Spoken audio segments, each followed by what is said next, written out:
ভালো আছো বন্ধুরা? আমি কিন্তু খুব ভালো আছি। আশা করি তোমরাও ভালো আছো। আমি তোমাদের সঙ্গে যে ভিডিওগুলো শেয়ার করছি তোমরা দেখছো নিশ্চয়ই। আমি তো আশা করব তোমরা দেখবে। আজকে আমি যে ভিডিওটি নিয়ে আলোচনা করব সেটাই আগের ভিডিওর কন্টিনিউশন। আগের ভিডিওতে আমি বলেছিলাম কিভাবে আমরা মানুষ চিনতে পারি, কিন্তু প্রথমে আমি এই কথাটাও বলছি, আবারও বলছি যে মানুষ চেনা খুব কঠিন কাজ। সুতরাং মানুষ চেনাটা চেষ্টা আমরা করতে পারি, কিছুটা পারি, পুরোটা পারার উপায় আমি কেন, স্বয়ং ভগবানও বলতে পারবেন না।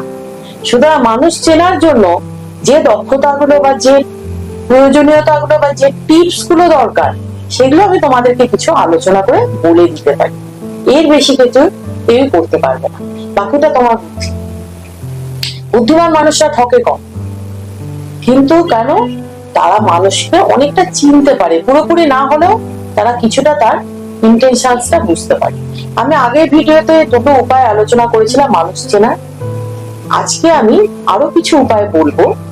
সেই উপায়গুলো যদি তোমরা একটু নিজের জীবনে কাজে লাগাতে পারো তাহলে দেখবে তোমরা মানুষ চেনার ক্ষেত্রে নিজেকে অনেকটা বেশি এগিয়ে রেখেছো এবং ঠকবে কম। আমি তো চাইবো আমার বন্ধুরা যেন এই ঠকবাজ পৃথিবীতে কেউ না ঠকে, তার জন্য কিন্তু এই ভিডিওগুলো তৈরি করি।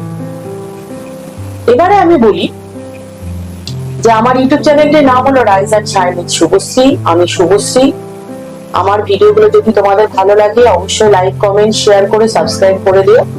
তাহলে come to the point, the next continuation of the last video, মানুষ চেনার উপায়। আমাদের যেটা হয় বন্ধু, আমাদের যখন খুব দুর্বল মুহূর্ত থাকে দেখবে তখন বন্ধুর অভাব হয়, কারণ আজকালকার দিনে ভালো চাওয়া মানুষের সংখ্যা ভীষণ কম। তুমি যখন খুব ভালো থাকবে, খুব উন্নতি করবে, খুব ভালো আছে, খুব ভালো রেজাল্ট করবে, দেখবে তোমার পাশে বন্ধুর সংখ্যা আস্তে আস্তে আস্তে আস্তে কমে যেতে থাকে, তাই না? আর যখন তোমার খারাপ সময় আসবে, ধরো তুমি ফেল করেছো, দেখবে সান্ত্বনা দেওয়ার জন্য পাড়া প্রতিবেশী সবাই চলে আসবে। মনের মধ্যে তারা কিন্তু আনন্দ নিচ্ছে, তোমার যে খারাপটা হলো সেটা কিন্তু তারা খুব আনন্দ সহকারে তোমাকে এক প্রকার বলতে পারো হিউমিলিয়েটই করছে, তোমার সামনে এসে তোমাকে সহানুভূতি দেখাচ্ছে। সেই তুমি যদি পরের বছর ফার্স্ট ক্লাস ফার্স্ট হয়ে যাও দেখবে তোমার থেকে সরে যাবে। এটা তোমরা সবাই জানো, যারা ইম্যাচিউর, যাদের বয়স কম তারা জানো না।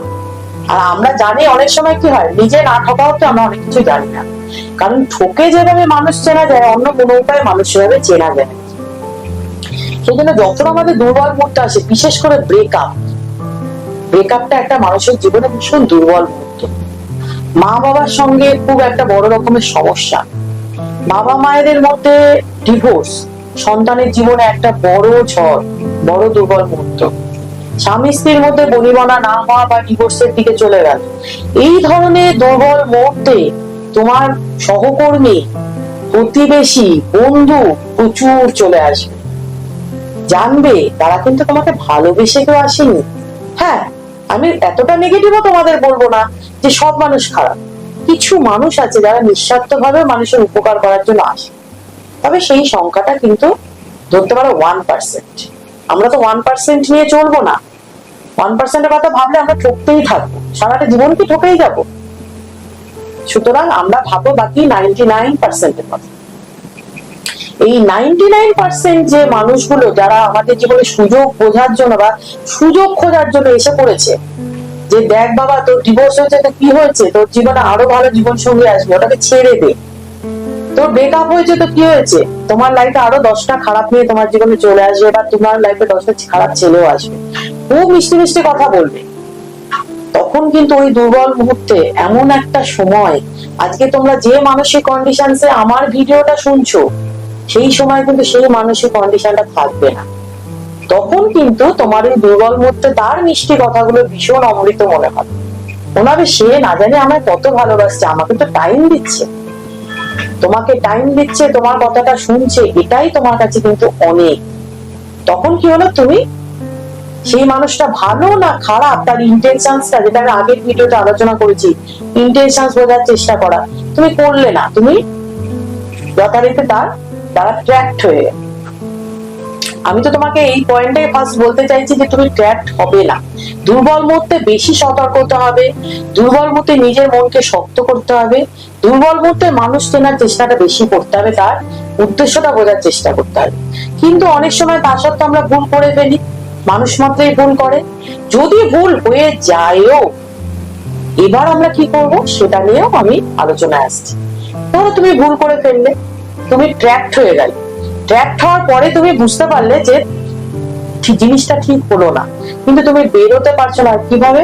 তুমি মানুষটাকে হয়তো তোমার মধ্যে কিছুটা কনফিউশন রয়েছে যে আদৌ কি ততটাই খারাপ, আমি ট্র্যাপড হয়ে গেলাম, নাকি সে কিছুটা ভালো, সেটা আমাকে অসময়ে সময় দিয়েছে। এবার তুমি কি করবে? তাকে চেনার চেষ্টা করবে। কিভাবে চিনবে? তুমি মিশে গেছো অলরেডি, তুমি তার সঙ্গে অনেকটাই মিশে গেছো, তোমার খারাপ সময়ে তুমি তোমার মনটাকে অনেকটাই দিয়ে ফেলেছো। তুমি দেখবে একটা মানুষের সঙ্গে যখন মিশবে না আস্তে আস্তে আস্তে আস্তে, তখন দেখবে সে কি কথা বলছে তোমার সঙ্গে। একটা মানুষ যদি খারাপ হয় না, সে কখনো নিজেকে খুব বেশি সময় লুকিয়ে রাখতে পারে, এটা কিন্তু সাইকোলজি বলতে। খারাপ মানুষের চরিত্র কিন্তু সে নিজেই বের করে দেয়। সেই জন্য তোমাকে তার প্রতিটা কথাটা গুরুত্ব দিয়ে শুনতে হবে। প্রত্যেকটা মানুষের একটা ডিপ ইনসাইট থাকে। সে যদি তোমার কাছে টাকা পয়সার জন্য মেশে বা কোনো ব্যাড ইন্টেনশনস থাকে, তাহলে কিন্তু এক সময় কথার মধ্যে সে সেটা বলে ফেলবেই, কথায় কথায় সেটা বলার চেষ্টা করবে, হয়তো অনেক ইনিয়ে বিনিয়ে আলটিমেটলি কথাটা বলেই ফেলবে। তুমি সেটাকে সঙ্গে সঙ্গে পয়েন্ট আউট করবে, তুমি বুঝে গেলে তার উদ্দেশ্যটা কি, সরে এসো তার লাইফ থেকে সঙ্গে সঙ্গে, একদম দেরি করবে। আরেকটা জিনিস কি, কিভাবে বুঝবে? ধরো একটা মানুষ তোমার সঙ্গে মিশছে, তুমি দেখছো যে সে সবসময় নিজের প্রশংসা করছে, জানো তো আমি এই, আমি সেই, আমি এই ভালো রান্না করতে পারি, আমি খুব খাটতে পারি, আমি খুব ভালো ইংলিশ বলতে পারি, আমি খুব ভালো পড়াশোনায়, আমি খুব ভালো দেখতে ছিলাম একটা সময়, এখন হয়তো এরকম হয়ে গেছি। সবসময় আমি তো, সে তোমার কথা শুনে কম, তার নিজের কথা বলে বেশি। প্রথমে সে একরকম চরিত্রে তোমার দুর্বল মুহূর্তে তোমার সঙ্গে মিশেছিল, কিন্তু এখন তার মুখোশ খুলতে শুরু করেছে, সে বলতে শুরু করেছে আমি তো। একটা কথা বন্ধুরা মাথায় রাখবে, আমি তোমাদের বলছি, প্রত্যেকটা মুহূর্তে কাজে লাগবে, যে ফাঁকা কলসি বাজিয়ে দিয়ে, সেটা তোমরা শুনেছো প্রত্যেকেই। আর মানুষ যখন যে পয়েন্টটা নিয়ে বেশি বলে, জানলে তার সেখানেই ঘাপলা আছে। কোনো মানুষ যদি বলে না আমি খুব সচ্চরিত্র, তুমি জানবে সেই মানুষের মধ্যে দুশ্চরিত্র খুব কম আছে। নিজেকে নিয়ে যদি বেশি, যে পয়েন্টটাকে নিয়ে কেউ যদি বলে আমি ভীষণ ভালো রান্না করি, জানবে সে রান্নাই জানে না, এটা কিন্তু সাইকোলজি বলে। কেউ যদি বলে আমি নিজে দেখেছি, সে বলছে আমি বাড়ির সব কাজকর্ম করে আসি, পরে খোঁজ নিয়ে দেখেছি যে বাড়িতে কোনো কাজই করে না। মানুষের যেই জায়গাটা দুর্বল, সেই জায়গাটা মানুষ কি করে, অন্যভাবে কথা বলে অন্যের কাছে নিজেকে প্লেসমেন্ট করে রাখে যে না আমি খুব ভালো। সুতরাং যে কথাটাই সে বেশি হাইলাইট করছে, আমি কয়েকটা ইনস্ট্যান্স দিলাম মাত্র, যে আমার কাছে অনেক দামি জামা আছে, জানবে তার মতো কৃপণ কেউ। এই বলা জিনিসটা, এই আমিত্ব বুঝে যাবে তার মধ্যে ঘাপলা আছে, তাহলে এটা একটা মানুষ চেনার ভালো উপায়। আর আরেকটা জিনিস আমি বলি বন্ধু, আমি কয়েকদিন আগে তোমাদের কাছে একটা ভিডিও শেয়ার করেছি, সেটা হলো ম্যাচুরিটি। এই ম্যাচুরিটির ভিডিওটা তোমরা অবশ্যই বারবার বারবার বারবার বারবার দেখবে। আমি এতবার বলছি কারণ এটা আমাদের জীবনে ভীষণ কাজে লাগবে। প্রত্যেক সপ্তাহে 2-3 বার শোনো। এই ম্যাচুরিটিটা যদি তুমি একবার বাড়িয়ে ফেলো, তাহলে কিন্তু তোমার পক্ষে মানুষ চেনাটা অনেক বেশি সহজ হয়ে যাবে। মানুষকে চেনাটা ভীষণ দরকার। কেন জানো? এই যে হ্যাপিনেসটা না, হ্যাপিনেসটা আমাদের ভেতরে থাকে, বলি ইন্টারনাল ওয়ার্ল্ডে থাকে, বাইরে থাকে। বাইরে তোমার বাড়িতে বিয়ে বাড়ি হচ্ছে, কিন্তু তোমার সম্পর্কে ব্রেকআপ হয়েছে, তোমার কিন্তু তখন সেই বিয়ে বাড়ির আনন্দটা ভালো লাগবে না। সব থেকে তোমার প্রিয় রেস্টুরেন্টের প্রিয় খাবারটাও যদি তোমাকে ব্রেকআপের পর বা কোনো একটা খারাপ সময় খাওয়ানো হয়, তোমার কি ভালো লাগবে বন্ধু? লাগবে না। নিজের জীবনে খারাপ সময়টাকে আমরা চেষ্টা করবো এড়িয়ে চলার। যদি এসেও যায়, সেই খারাপ সময়টাকে আমরা কিভাবে কাটিয়ে উঠবো, এর জন্যই তো আমি এতগুলো ভিডিও পরপর তৈরি করছি। সুতরাং নিজেকে নিজে ম্যাচিওর কর, তাহলে দেখবে আস্তে আস্তে জীবন অনেক অনেক বেশি সহজ হয়ে গিয়েছে। বেশি বন্ধু রেখো না, এটা আমার লাস্ট টিপস। যে মানুষের বেশি বন্ধু, জানবে তার কোনো পার্সোনালিটি, সে যে সবার সাথে তাল দিয়ে চলে, সে মানুষ কখনো ভালো হতে পারে।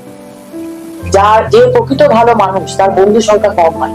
নিজের বন্ধু সার্কেলটা কম রাখ, যে তোমাকে বোঝে শুধু তার সাথে বন্ধুত্ব করো। তুমি যাতে বোঝো শুধু তার সাথে বন্ধুত্ব করো, সবার কাছে বন্ধুত্ব করে নিজেকে একটা হিরো করার কোনো প্রয়োজন নেই। তাহলে দেখবে তোমার মধ্যে হ্যাপিনেস থাকবে, বন্ধু সার্কেল ছোট করো, জীবনে কমপ্লিকেশন অনেক কম থাকবে। যত বন্ধু সার্কেল কম থাকবে তোমার ঠকার চান্সও কম থাকবে, কমপ্লিকেশন কম থাকবে, আর হ্যাপিনেসটা নিজের কাছে। নিজের হ্যাপিনেস নিজেকে তৈরি করতে হবে বন্ধু, কেউ কাউকে সুখী করতে পারবে না। তোমাকে সুখী করার দায়িত্ব অন্যের নয়, নিজেকে সুখী করার দায়িত্ব একমাত্র নিজের। ইন্টারনাল ওয়ার্ল্ডে আমাদের সবকিছু আছে, বাইরে কিছু নেই। আশা করি আমি কিছুটা বোঝাতে পারলাম। তাহলে বন্ধু আজকে এখানেই আসছি।